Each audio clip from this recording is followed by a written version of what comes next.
go deep in. Hey, this is Tait Fletcher with the Pirate Life Podcast, and I'm live right now on Periscope. So this will be up, I think, shortly, like maybe later this evening or something like that.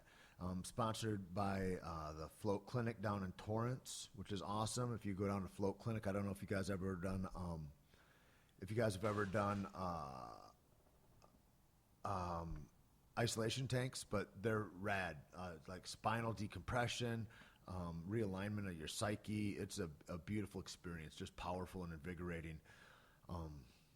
And those are my guys down there at the Float Clinic. They're badass, really, really great dudes. A couple of brothers, and I've been trying to connect with them, but I'm so busy going. It's hard to do all that stuff.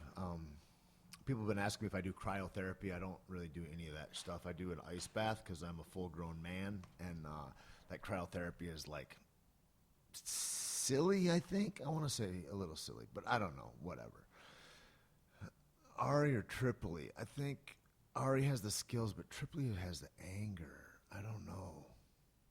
Ari's not angry enough to really. Maybe he would, though. I think he could maybe choke him. I don't know. I'm not sure. Lacking confidence, then start BJJ, you pussy. What's wrong with you, Mark? So I'm sorry, guys. I'm on here on Periscope also. I'm doing a dual podcast Periscope deal, and I'm looking at these guys, and one guy said he lacks confidence to do BJJ. He'd like to start, though. It's like by doing it is how you get the confidence. Like, that's the deal. It's like everything in life is like you don't get the thing by thinking about it. Everybody thinks, oh, well, I'll think about it. I'll get in shape, and then I'll start working out. Like, huh? That doesn't make any sense at all. That's ridiculous. So at any rate, like whatever it is you love, just do that thing. I taught a jiu-jitsu class last week, 2 weeks ago. I don't know. I didn't teach a class. That's a lot to say. I taught a couple of moves. Like I dialed in one of my coaches that's there that he was just like, there's a little, I did something a little differently. And stop it with your cryo. Somebody's like, cryo chambers are colder than an ice bath. You stop it. Just cut it out. Be a man and get in the goddamn bathtub. That's a shirt. Be a man and get in the goddamn bathtub. That's sexy. Anyway, I digress. Caveman Coffee. I don't know if you know this or not, but the Sabertooth roast is out. And look at my Instagram at Tait Fletcher, and you can see that sexy new bag later today. I'm going to put that up there.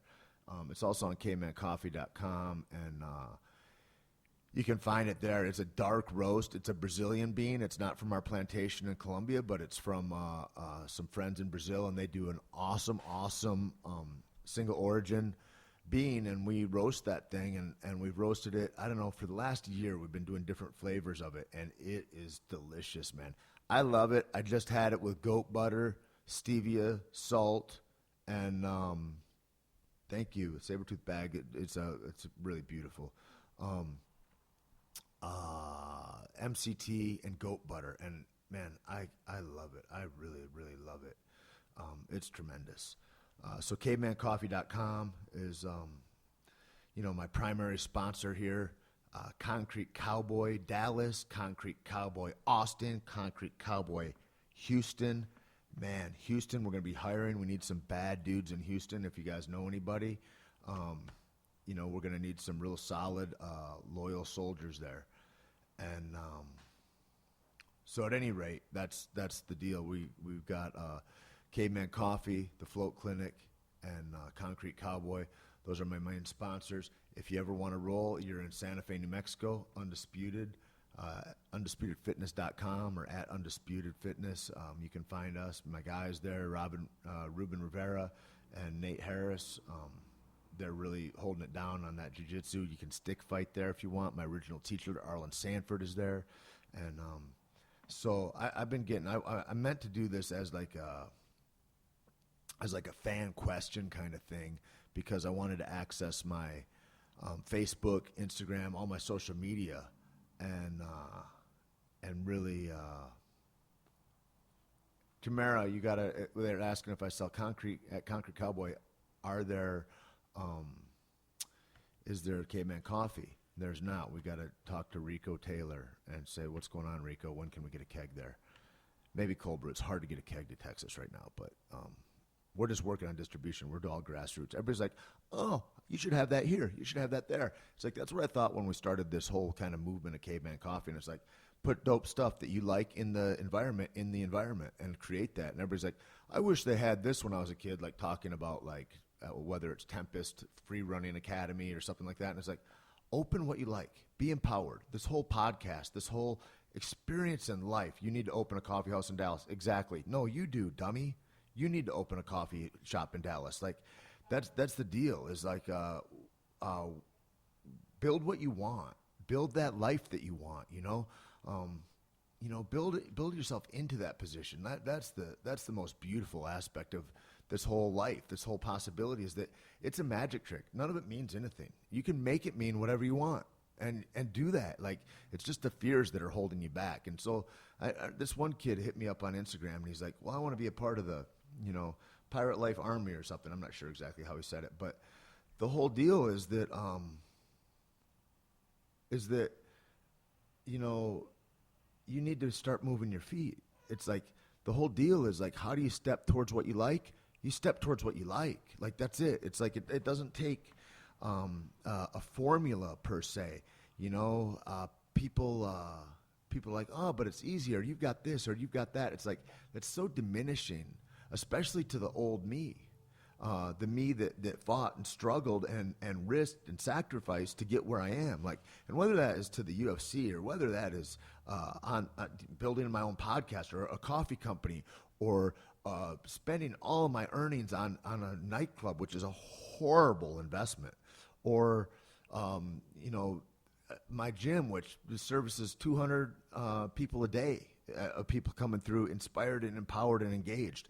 And then I talk to these low operating humans that are like, I can't even afford a gym membership. I would say you can't afford not to have a gym membership at one of these places that is just full on empowerment and inspiration. You just can't. Like, it's ridiculous. I think my buddy Logan at Deuce Gym here in Venice, he's like, I think it's cheap, really. And by cheap, it's going to sound expensive to some people. It's like $200 a month. But it's priceless, because that bleeds into your whole life. It's like, especially people of faith, these damn Christians, man, that talk about like, oh, well, I have faith in this and that, but I'm a miser over here or whatever. It's like, real faith is like, when I tell you, you'll get inspiration and you'll get empowerment and you'll get a deep sense of love and yearning in your life that bleeds into all parts of your life. If you come for 1 hour to this one place and it's going to cost you $200 a month, you'd be a fool to not go.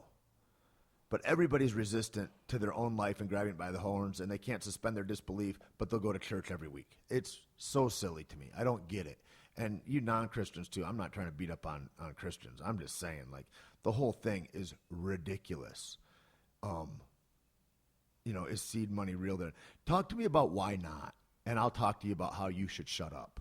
Like, talk to me about can't, and I'll shut down and not listen to you anymore. Because there's nothing that ever grew out of can't.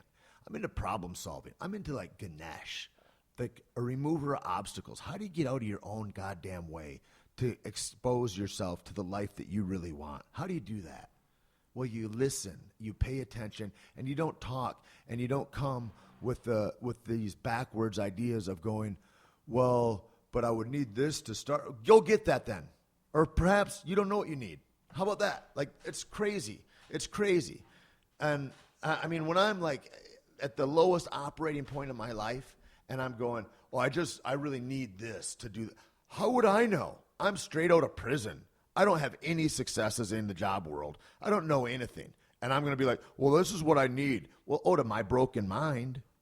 But until I healed my mind, like I'm using a broken tool to try to navigate a broken tool. It's like trying to fix your broken hammer with the same broken hammer. That's ridiculous, right?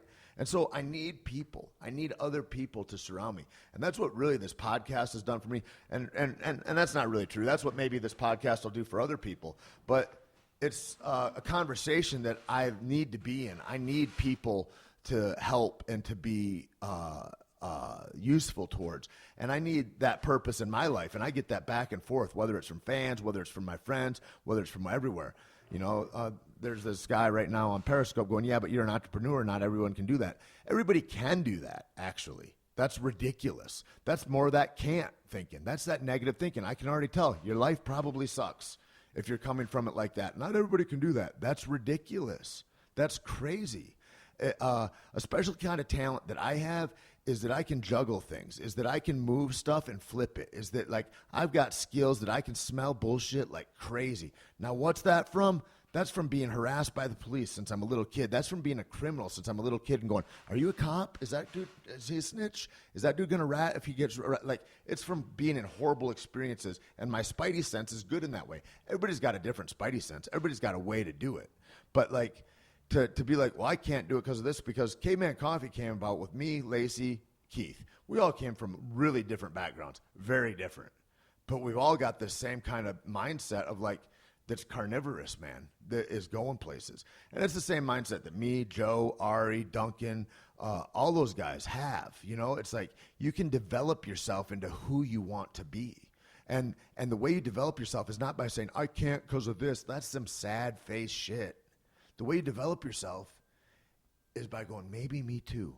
And when you see a dude and you go, that dude wasn't always like that. He was kind of like this before. And you go, maybe me too. Maybe I could do it too. And I'm here to tell you you can. And I'm also here to tell you that it's important that you try, that you have to try, that there is no like, perhaps this, or there's none of that. You have to jump in. And when you find a tribe that you can jump in with, that's the hugest part. Everybody wants to go, hey, man, I'm a young dude. How do I begin this thing? And I swear I'm going to write a book if I could get my thoughts in order.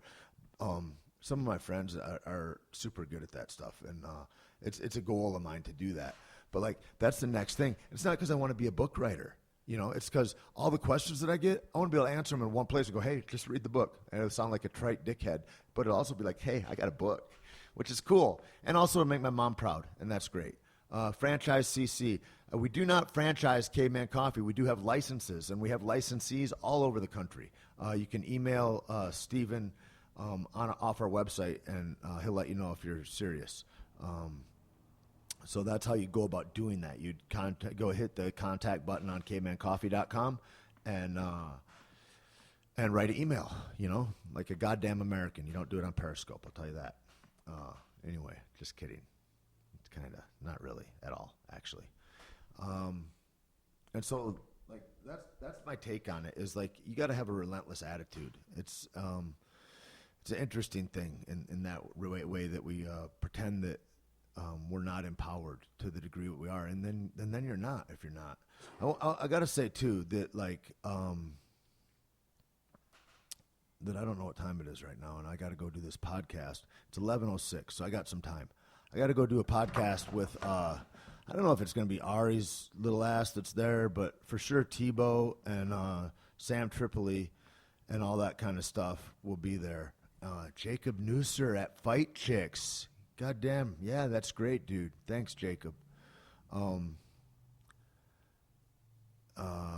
you guys don't know, Fight Chicks, FIGHTCHIX, I think it's at fightchicks.com. You can look at their stuff, but they got great fighter gear and really centered on empowering women in that regard, and sponsors of my dear friend, the love of my life, and Keith is maybe more in love because he's going to marry her, but like a sweet little sister to me, Jody Escabel, who's an Invicta fighter and hopefully going to be beating down some people in the UFC soon. Also, she's a little savage. Great boxer, good wrestler, lightning. Anyway, I digress. So the other day there was a strange guy that was just like a rich, crazy guy at the gym, and I don't know what happened to him. He ended up leaving $100 and leaving and saying he'd be back. I think he's got a very severe disorder in his mind. It's weird. Now I'm nervous right now. I'm going, maybe this won't translate onto the podcast as much, and it's going to sound weird if you're not on Periscope. I don't know. And then how long does Periscope stay up? 24 hours or something like that? Like, then I think, well, maybe this will be up soon enough and people will still be able to see this for a brief moment if they're quick. I don't know. It's an interesting thing. Do I need more coffee, you guys think, or what? So then people ask me about fighting. And I was listening to Brendan Schaub the other day. I saw a guy that posted something about I never liked any of his fights, and that guy, he retired, and so what? Spencer Fisher retired, and nobody heard a peep. And he was really kind of trying to be denigrating to my friend Brendan, and I don't like that at all. I think that it's an honor to fight. It's an honor to have been that, and I also think it's your duty. It's everybody's duty to go and train yourself in those aspects. I think that it's important to know that. But you know, and for those of us that had the honor to do that at a high level, you know, I think it's something special to everybody.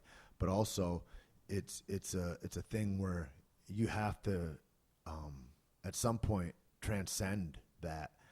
And I got to say that, you know, the guy that said that mean stuff about Brendan, he also said something about Joe, like, and I don't even want to say the guy's name. I know the guy, and he's like, he was always a really nice guy. It was weird.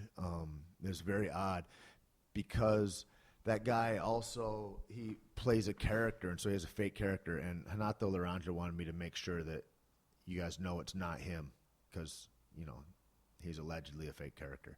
But this guy would like notoriety for this silly hillbilly character that he does. And Gary, the real guy, was always a super nice guy, and I don't understand why. And he wasn't like a fanboy. And he's saying this fanboy garbage about, like, that guy sucked always, blah, I'm glad to see him get hurt. It's like, first of all, man, like, I respected Gary because I thought he was kind of an athlete. I know he sparred with a lot of fighters, and he'd help guys and all that. He was good at holding mitts, whatever. Not a fighter. However, I thought he had regard and understood, like, the code and what it is to be a warrior. And what all that is that, like, you don't get an opinion like that. You don't get to say things like that if you're an observer. Like, you have zero regard to in that kind of world. It's like, just watch it and appreciate it. And maybe know that if you haven't been there, you can't even really appreciate it the way a real fighter would appreciate it. And so you're not even knowing really what you're watching. I would just have people consider that. And the thing is like, Brendan went and walked a road, and he did a great goddamn thing in being able to access his dreams in the UFC. And he went way further than I did. He was at a point where he was younger. He was at a right age and all that. And it's like, I get it, man. I understand. I understand him leaving. Because when you start to think about, like, maybe what will I do later? It's too late. You're kind of done already. You've kind of...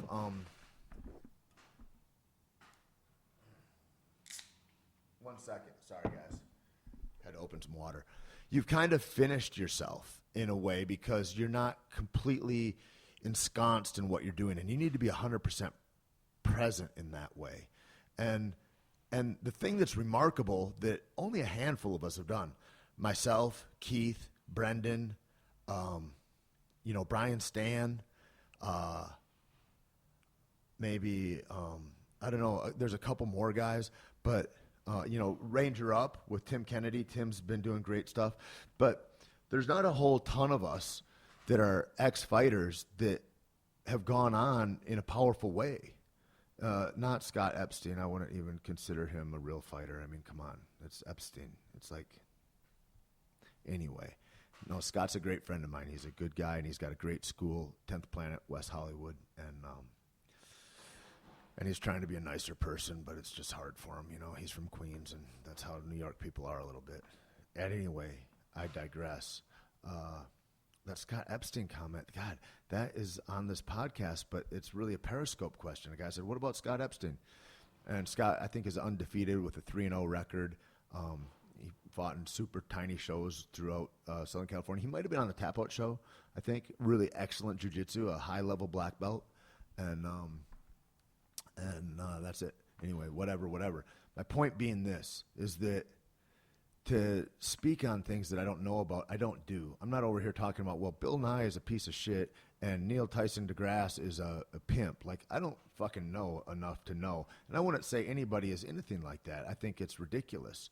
I think that, you know, people are doing what they love, and you need to support and love and guide that. And there's this whole thing about also, like, regardless of anybody's success or lack of success, Brendan made a great point the other day, and he goes, you know, if you don't have the strap, you failed.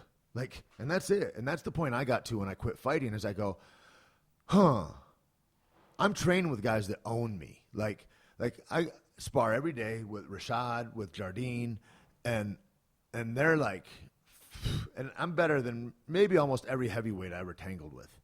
But like those guys at my weight class in the light heavyweight, like, and Keith always is slapping me going, you should have fought heavyweight. Like you'd have killed guys. And it's probably whatever. I don't try to live in the what ifs either. I tell them to shut up because it's such a draw to go back there. I didn't step into a fight gym again. I didn't go back to Jackson's for a year and a half. It hurt too much to go watch guys and not to suit up. It's a thing, man. It's a thing to quit something that is so ingrained in you that you love so much. The other thing, though, is to step away from it even scarier. And you know, so you got guys like this clown that Gary became and played himself, and he's like not done anything except had a couple kids that he's raising God knows how with what kind of integrity. I'm just shocked. I'm so hurt by him because I considered him a friend and he got through my filter. Like I don't get it. But the fact is that you go through this kind of a thing and it's a real crucible, and then it's a real like, what do I do now? It's worse than like what you do after a fight. When you're concussed, you get a little depressed, and you're like, what's the next thing? What do I got to go to next? What do I look towards next? Like your whole purpose in life is like, you're in a weird place as a fighter, as a combat athlete in that way. But to go and transcend that and to be like, he compared Spencer to Brendan. Why? Both are great guys. Both are awesome at what they do. It's like I saw this idiot post a thing on a little meme yesterday, and it said something like, it showed a picture of a goat head, and if you don't know what a goat's head is, it's like a spiny, hard piece of wood that grows out of a little plant. They're all through New Mexico, and if you step on them, they're like little spears stabbing you in the foot. It's like stepping on a tack if the tacks were all sharpened, and they go. There's some kind of meme that was like, if you've ever complained about stepping on a Lego piece, you've never stepped on one of these. And I go, how douchey is that? Like, as if, like, this thing hurt you, but this thing could really hurt you in a different way. And so it's almost like saying, well, if you've had cancer, then you don't know what a heart attack is like. Or something like, it's like, no, both are horrible. It's all horrible. It's like, and like, both are good. Like, when you look at Brendan and Spencer, it's like Gary was kind of mad that like, oh, well, Spencer was great and nobody heard a peep about him. He just walked away like a gentleman or whatever, as if like, should you walk away quietly? Should you not tell people like what is the feelings? Like that's what a fan-based sport is. That's what makes our sport so special, is that we can connect with people on Periscope, on Twitter, on Instagram, and we're interconnected. Like, and for guys like Brendan and me, we're out there in the world, like answering questions, interactive, all that kind of stuff, right? So I look at that kind of thing and I think Spencer's different than Brendan. It doesn't make one worse or better or anything, and you sure don't have to degrade Brendan because Spencer's your friend. Spencer Fisher's a great fighter, man. I mean, the king, dude. He was savage and awesome. And probably guys don't know his name very much as Brendan, because Brendan's maintained relevancy in the world, right? And he's put himself out there. And I think this guy even called Brendan a baby for crying because he got emotional and cried. Like, it's like, what kind of man are you looking to present to the world? It's like, there's something powerful about guys like me or Brendan or Rogan or somebody going, you know, kindness is the most powerful thing you have. Our empathy and our connection to each other, that's the thing that sets us apart. Like, that's a real mark of a warrior in that way, is who can be in that position and also maintain their humanity. Like, that's beautiful, man. And you're going to deride that and you're raising kids? Maybe you shouldn't. Maybe you shouldn't. Maybe you should put them up for adoption. I don't know, because you're completely missing the point. Maybe you get one of my T-shirts that says, you're completely missing the point. It's ridiculous. So I look at that and I go deeper and I think, shouldn't guys like him, like me, like Tim Kennedy, whoever, be putting it out there and going, hey, here's how to do it. It's like, because we're telling dudes how to do it that are 10, 15, 20 years younger than us, going, hey, man, you guys can go ahead and you can try this too. Here's how you access your greatness. Here's how you push fears aside. We're talking about that real thing. We're not out there pretending. We're authentic, Gary. And I use Gary as a term of like any kind of fan hater that has a comment on any thread or makes one on Twitter or anything. It's like, how about instead of commenting, You go out and do something, and then you won't be so sad about your life. And that brings me into the other point. The first thing being that it's important that there's guys like us that are out there showing people how to do it afterwards. Here's how the game can be won afterwards. Here's how you can keep going. Here's how you can keep fighting. Here's how you can access a life afterwards. Because there's not a lot of guys that are kicking ass afterwards. Even guys that are champions. They're sad and lonely and apart from. And there's a different life out there. And I think it's important that there's guys like Brendan and I out there doing that. So anyway, that's my rant on sad little Gary. It's sad. The other thing is guys like that, maybe guys that have never fought, and they always would like to. They always go, I could do it, but this or that. It's like they do it earlier on my Periscope that was going, well, you can't because of this, or you had this opportunity and not this, or what, like all the naysayers, all the sad facers. I'm just like, that's the problem. Therein is the problem, right? And so my point is that if you go and try something, you don't end up like a Gary. If you go and try something and you go and you become, you don't have to talk about it later. Because all the dudes that are the saddest dudes like that have commentary that just don't get it, that are walking around and they may as well have a t-shirt that says, I am completely missing the point across the front of it. Like that kind of thing, I want to teach them too. Because the thing is, if you were really about something, if you really went and tried something, then you wouldn't have to live vicariously through your Spencer Fisher or through whoever and have a commentary on it, because you'd have your own experience and you would know what it is like to lay it on the line. You know what I mean? And that's what I really encourage everybody to do, is live full, live expressed, and lay it on the line. Because that's the only way there is. Because all of this doesn't mean anything anyway. This is all pretend, right? It's all a joke. And so that's kind of what I think. Somebody's asking me right now, what do I think about a 30 and 40-year-old fighters league? Well, I think 30 and 40 years old are 10 years apart, which is a lifetime in the fight game now. I think retirement age of fighters is shortly going to go to like, maybe 33, 34 will be the older guys that you see. You're not going to see that a lot. I think also that you should have drugs legalized all through all sports, through everything, through the whole world. But in regards to sport, I think that really is something that's necessary, because you're mitigating, you're stealing from guys. You're saying, I don't want you to recover as fast. I don't want you to be as strong. I don't want you to stay as safe. And so you're really shortening guys' career and you're helping them to get hurt. And I think that's something to really consider. And I think all the testing guys are pussies and snitches. I just am like, I dislike that kind of behavior. I think it's unmanly. It's being like a Gary. It's being unmanly. Anyway, I feel like I need to drive to Hollywood right now, and it's a beautiful day here. And I don't know if that was a bummer or not.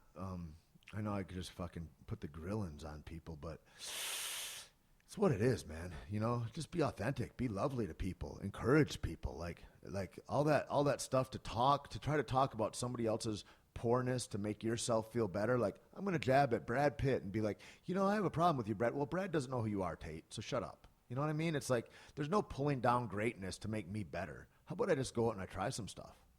So that's the deal, man. And I love you guys. I'll be back on Rogan on the 3rd. I'll be with my good friend Andy Stumpf. And if you Google Andy Stumpf, Andy was a SEAL Team 6 member. And he's retired from the SEALs now, and now he's doing kite jumping, like kite suits, wingsuits. And he's setting world records doing that to benefit the Navy SEAL Foundation, which is a private organization of. You're right, Brad. Yeah, it's a private organization that helps fund the recovery and families of Navy SEALs that have been wounded. Because the deal is that it's our government that preaches about war and all this stuff. They don't help anybody when they're done, not even our best soldiers in the world. So anyway, my friend Andy, and his last name is Stumpf. It's Andy Stumpf, and you can find him on Instagram there. Follow his stuff, man. He's an amazing, inspirational, a real hero, and a badass. And I don't know what else to say. Anyway, there's so much to say, but I really got to go. And I thank you guys for hanging out, all 26 of you. And the tattooed on my palm, it reads Heretic. And this one reads Undisputed, and that's the name of my gym in Santa Fe. And it's something to consider, you know. Peace, family. Much love, and we'll do this again soon. As soon as I learn more about how to operate this, we'll get them synced up so that we can do all of this together. I'm going to start doing my podcast in a studio, I think, so we can film it and all that kind of jazz. All right. Deuces. And you on the podcast, I really thank you guys for joining in, and I hope that that wasn't too damn strange. I am just proud to be a part of this, man, and to be able to bear myself and share my thoughts, good, bad, or indifferent, whether you disagree and hate me or whether it helps you in some way, which is, I hope, the case. It's a privilege to be a part of it, and I thank everybody for listening and tuning in. And again, please visit Float Clinic in Torrance. Any 10th Planet location that you can go to, man, that's my family, and I think it's the best jiu-jitsu system in the world, and it helps free your mind in the best of ways, man. I've never had any experience that has changed me and grown me like my discipline to jiu-jitsu in my life. And Caveman Coffee at cavemancoffee.com is where you can find it, www.cavemancoffee.com. And all kinds of cool things coming out. We're doing a bunch of stuff, learning how to do licensing, and we've got our cold brews out in California and Atlanta and Florida, and we're just trying to grow this brand in this kind of cool way and see what happens, and talk about nutrition and health and wellness and brain optimization, and really accessing all those things. And and my friend Curtis Hembroff, speaking of optimization, I always think of Onnit whenever I say that. Onnit.com is another one of my sponsors, and I really appreciate them and Aubrey and Joe and what they've created there. And Curtis Hembroff is a 10th Planet Savage that's going to start 10th Planet Austin. So he's going to be in Austin if you guys are in Texas. We got Concrete Cowboy in Austin, and we've got 10th Planet now. I mean, things are moving. All good things are growing, and it's a real grassroots movement. And so as I always say, vote with your dollars, support local stuff, and cut can't from your vocabulary. It's got zero purpose. I love you guys, and I hope you guys are having a great day, and we'll do this again real soon.